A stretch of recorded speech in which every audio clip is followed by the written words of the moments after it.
ऐसे 10 महत्वपूर्ण जीवन के पाठ जो हम भगवत गीता से सीख सकते हैं। नमस्कार दोस्तों, आज हम आपके साथ शेयर करने वाले हैं भगवत गीता की कुछ बातें जिनसे हर एक इंसान को कुछ सबक लेना चाहिए। तो चलिए शुरुआत करते हैं। भगवत गीता सबसे महान धार्मिक आध्यात्मिक पुस्तक में से एक है।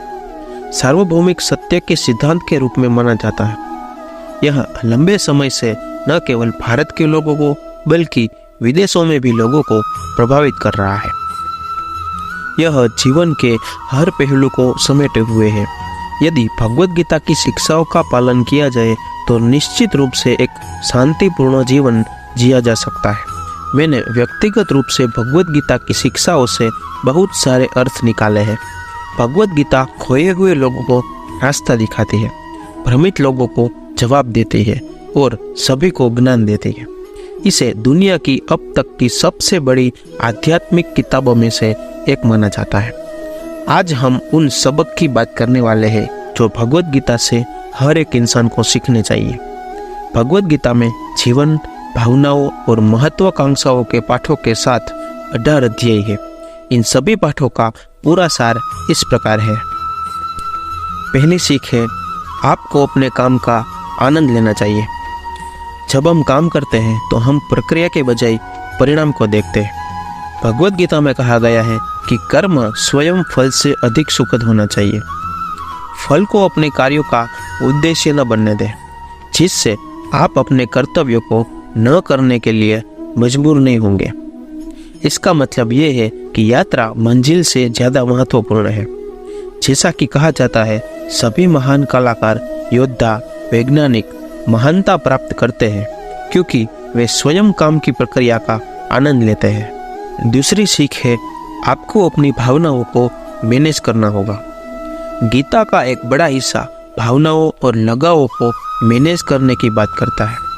ज़्यादातर स्थितियों में घबराहट और लगाव दुश्मन हो सकता है।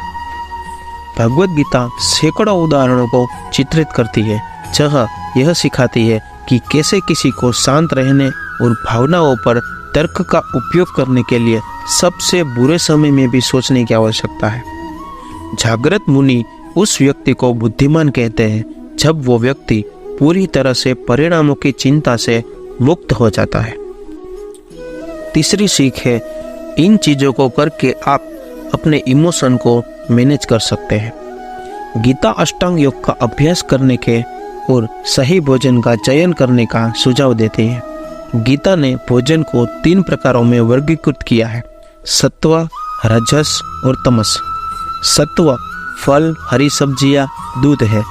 रजस मसालेदार भोजन और स्टेरॉइड है।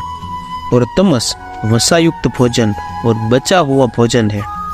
गीता कहती है कि सत्व से ज्ञान उत्पन्न होता है और रजस से लोभ, तमस से भ्रांति, मोह और अज्ञान उत्पन्न होता है। ये चौथी सीख है, किसी और के जीवन की नकल करने की कोशिश न करें। सबका जीवन अलग अलग होता है।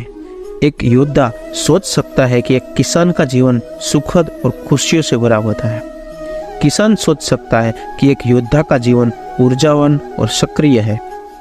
दुनिया में दोनों के जीवन का समान महत्व है। घास हमेशा दूसरी तरफ हरी दिखेंगी।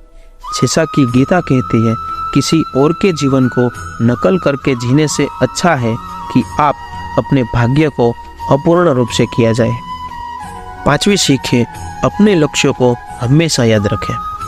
जब हम दूसरों की नकल करने की कोशिश करते हैं तो हम भूल जाते हैं कि हमारे अपने लक्ष्य और सपने क्या हैं।